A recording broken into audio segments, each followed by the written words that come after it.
Untuk keanggotaan dan informasi lain bisa menghubungi saya atau yang UMKM milenial bisa ke Pak Kris.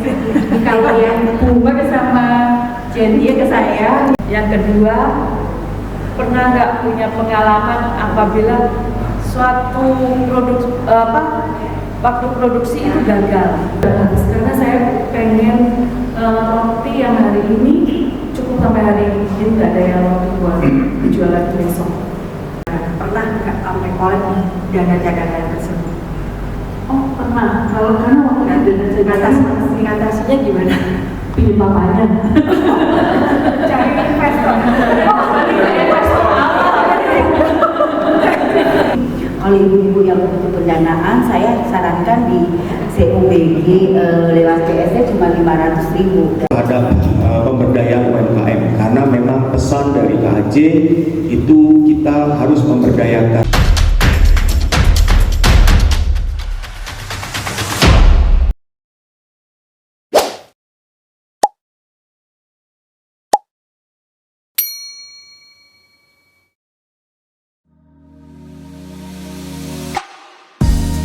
Sangat concern terhadap pemberdayaan UMKM, karena memang pesan dari KJ itu kita harus memberdayakan. Sekarang adalah tujuan memberdayakan supaya umat yang tadinya sulit bisa lebih maju, bisa bergerak, bisa berdaya, baik di UMKM maupun juga di pelatihan-pelatihan untuk umat yang memang tidak bisa berdagang. Jadi mudah-mudahan kayak kita bersama ya Pak Didit ya, Jona, teman-teman pulang saya, bagaimana kita mengupayakan acara ke depan bisa menghadirkan banyak teman-teman dari UMKM. Dengan ini, acara ini kita buka bersama. Bukan semua.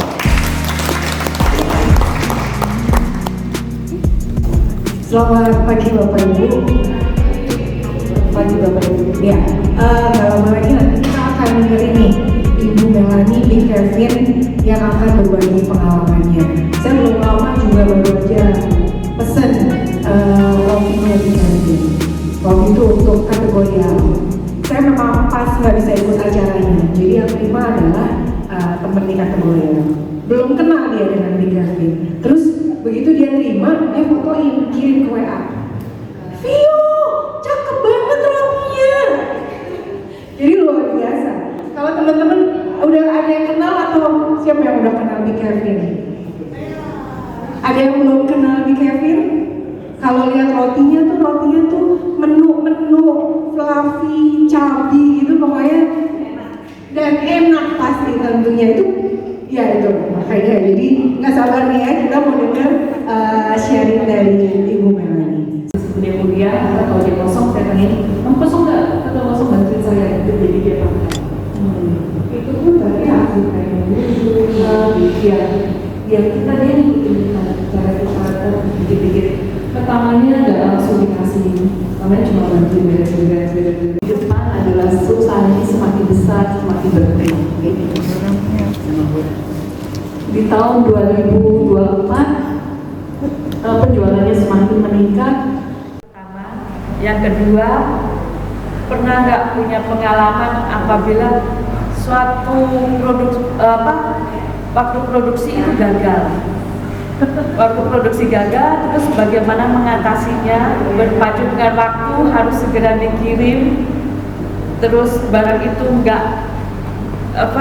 gagal produksi, itu harus bagaimana? Yang ketiga, Ibu sekarang udah mulai berjualan di Pasmod ya, pasti ada barang yang mungkin nggak laku. Bagaimana mengatasi yang tidak laku? Terima kasih. Terima kasih Bu. Saya ngomongin supaya nggak habis, karena saya pengen roti yang hari ini cukup sampai hari ini, jadi nggak ada yang roti buat dijual lagi besok. Jadi biasanya saya promosi roti warnanya.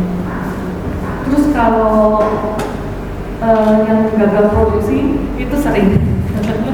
Biasanya kalau memang itu urgent kejar waktu, saya langsung telepon ke pembeli. Saya bilang saya minta waktu boleh nggak? Karena ini yang saya produksi itu gagal. Antara juga mereka mau atau ganti hari itu biasanya sih puji Tuhan mereka mau. Karena dulu pernah tuh kejadian karis. Nah, waktu bikin sifon itu Kevin lupa. Kan karena masukin gulanya, uang gulanya itu kan dikit-dikit ya. Nah, ada setengahnya itu yang kelupaan tuh, gak masuk.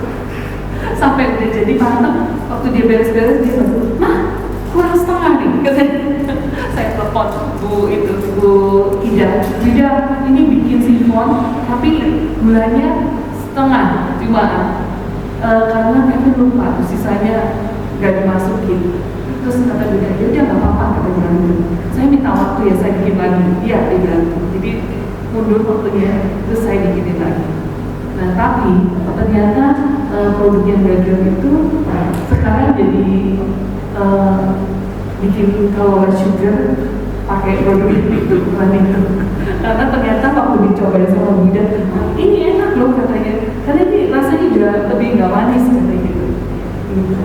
Sering Bu, kalau misalnya gagal produksi itu gagal. Kayak kemarin bikin sifon, tahu-tahu ngembang. Saya nggak tahu sampai tempat apa. Saya bilang, kok ini kenapa? Nggak tahu. Tapi saya minta waktu sama saya fotoin. Saya bilang maaf saya nggak bisa kirim karena gagal. Terus dia bilang, jadi kapan mau bisa? Saya bilang tanggal 16 boleh nggak? Iya, karena ya tandanya belum jadi. Dia bilang boleh. Dia udah puji Tuhan deh. Minta baru ada gitu.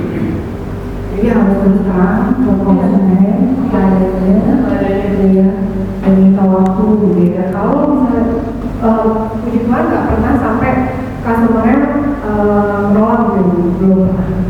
Belum pernah. Puji Tuhan nggak pernah. Kalaupun misalnya worst case kan, customer nggak mau harus saya sekarang, perlunya sekarang. Kalau saya datangnya sekarang, gimana?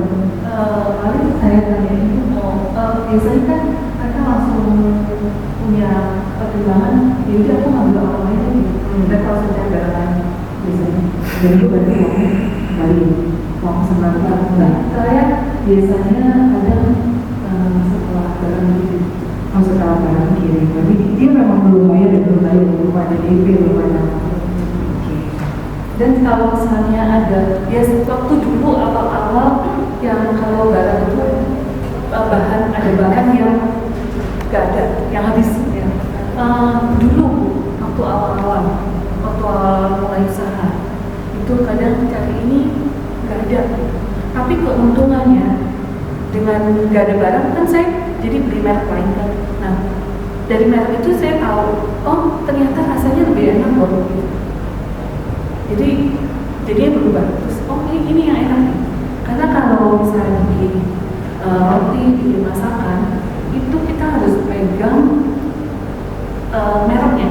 Jadi kalau sama kayak misalnya kecap gitu ya, kecap ada banyak, tapi jangan ganti-ganti karena rasa kecap A dengan B kalau kita udah masuk itu masakan itu rasanya beda.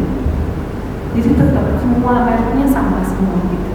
Tapi keuntungannya waktu kemarin waktu awal-awal itu kan masih kita trial ya. Pas kosong kita coba merek lain dan kan lebih enak gitu. Jadi ganti ke merek yang itu. Gitu. Berarti dari bagaimana kita menyikapi segala hal yang rasanya gak enak nih, ya gitu kan ya. Ya kita harus menyikapi itu. Kalau kita lewatin, kita coba jalani, malah justru dapat sesuatu yang positif dari apa yang tadi enak. Iya, gitu. Ada lagi Bapak Ibu, silakan. Kan tadi Tante bilang lalu dana cadangan kalau kolek membayar 1 bulan. Nah, itu mungkin nggak 1 bulan tahan itu tuh dengan dana cadangan. Pernah nggak sampai kolek dana cadangan tersebut? Oh pernah. Kalau karena waktu itu Mengatasinya gimana? pilih papanya. Cari investor. Investor apa? Itu investasi harus dibalikin itu. Tapi harus dibalikin ya, jangan dibalikin. Ngomong ke papanya biasanya. Iya. Oh gitu ya. Soalnya ini kan dalam situasi sekarang ini kan kita kan juga berlomba dengan modal, bersaing dengan harga. Nah itu seperti itu tuh buat kami apa saya mah mau minjem siapa masa papanya siapa. papanya itu Pak Angga. Nah itu seperti itu gimana gitu, selain papanya mungkin dari UMKM yang lain bisa kasih saran gitu aja. Mungkin dari UMKM lain ada yang percaya boleh. Kebetulan saya sama Pak Arif dianjurkan ikut CUBG udah 2 tahun yang lalu ya, tapi saya pikir saya nggak butuh gitu. Nah saat tahun kemarin saya udah ikut, Pak Arif bilang kalau mau Jin peralatan aja, kan kita butuh modal ya. Aku bilang nanti saya pikir-pikir ya, saya pikir belum butuh. Nah saat saya ingin butuh beli kulkas baru, saya baru ikut. Nah saya pikir 3 bulan itu mungkin saya bisa dapat pendanaan ya. Ternyata sampai 1 tahun saya juga lupa, saya cuma nabung terus. Saya nggak ada niat, bukan nggak niat pinjem ya. Saya memang pikir saya nggak mau pinjem dulu karena kan saya nggak butuh ya. Dari COB, ibu kenapa nggak minjem?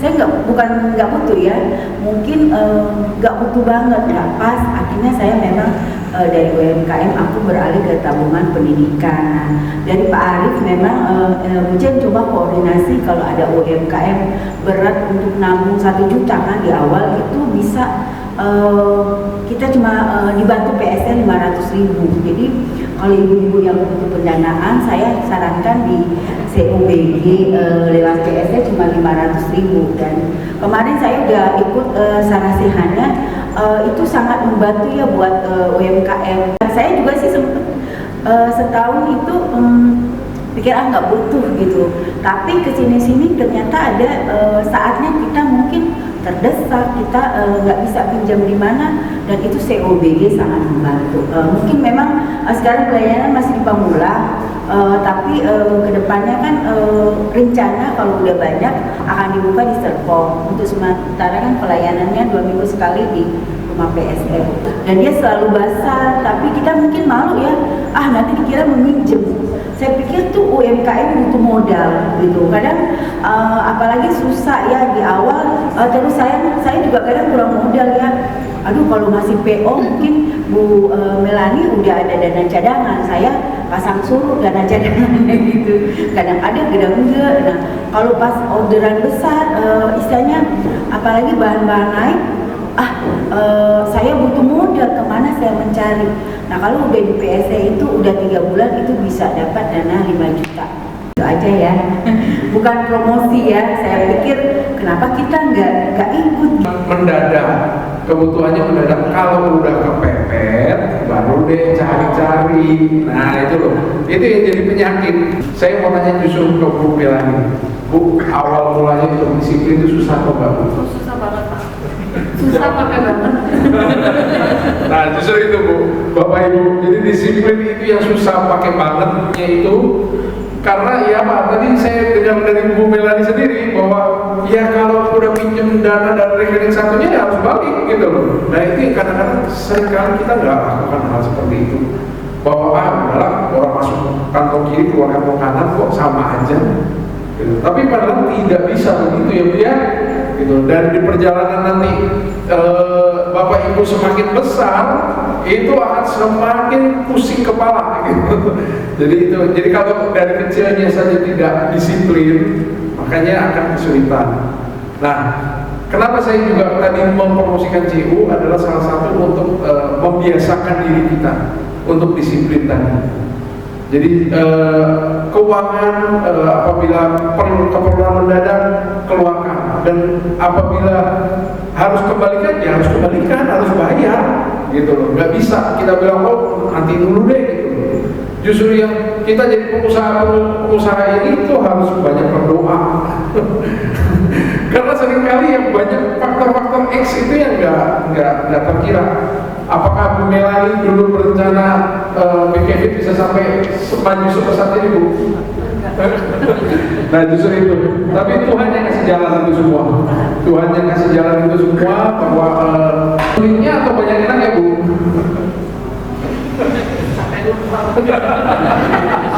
Jalanin aja. Ya justru ini ya. Jadi saya pikir saya juga usaha, saya juga tahu kesulitan seperti apa. mungkin Bapak Ibu yang masih merintis, yang masih mulai dari bawah, mungkin jangan mudah terlena ya, apalagi dengan lihat medsos, banyak medsos, wah healing lah atau apa ya gitu. Itu saya pikir itu mungkin bisa menjadi belakangan ya gitu, karena semua perlu kerja keras, semua perlu komitmen, semua perlu disiplin. Termasuk hal yang sepele adalah pembukuan. Ini menurut saya sangat penting banget. Apalagi pemerintah mewajibkan untuk halal per September atau Oktober ini ya, atau mungkin teman-teman yang lebih hafal, itu diwajibkan untuk halal. Kemudian pertanyaan selanjutnya saya dari pemerintah mewajibkan untuk membuat kebijakan seperti itu, tidak pernah memikirkan di lapangan seperti apa. Yang perlu dipikirkan oleh teman-teman ketika halal itu dibuat, itu harus teman-teman harus buat OSS, harus buat EIB. Nah itu akan kemana ujungnya? Ujungnya akan ke pajak Bapak Ibu. Bapak Ibu harus melapor pajak, harus bikin SPT-nya yang benar. Kalau Bapak Ibu nggak bikin SPT yang benar, nggak lapor pajak yang benar, tahu-tahu denda pajak. Nah itu ada dendanya. Nah Ibu, Bapak Ibu udah tahu belum itu semua? Nah itu loh, seperti itu. Jadi ketika kita berusaha nggak bisa semudah itu. Jadi makanya kita harus belajar banyak sih sebetulnya. Jadi itu, jadi nanti juga saya juga di sini mengingatkan juga Bu Melani, mungkin usahanya udah mulai berkembang, sudah mulai ditata untuk perpajakannya.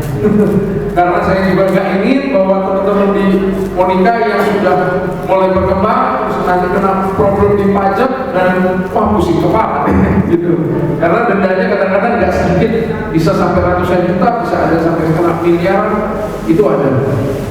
Gitu. Jadi saya bukan menakut-nakuti, tapi ayo kita persiapkan bersama, jadi disiplin bersama, komitmen bersama, supaya bisa lebih maju. Jadi untuk yang sekarang itu kepengurusan kita, saya dibantu Pak Chris, Bu Atas, Bu Catherine, Pak Ian, Pak Rema, Bu Dina, Bu Jendris, bisa dilihat di sini. Jadi kita udah generasi kedua setelah ditinggalkan oleh Pak Didit dan Pak Thomas. Untuk keanggotaan dan informasi lain bisa menghubungi saya, atau yang UMKM milenial ini bisa ke Pak Chris. Kalau yang boomer sama Gen Y ke saya, yang milenial bisa ke Pak Chris. Selanjutnya saya dibantu Bu Wina. Bu Wina kebetulan dari si program yang Pak Dharma kebetulan berhalangan. Nah, kalau kita nggak disiplinnya, ujung-ujungnya muncul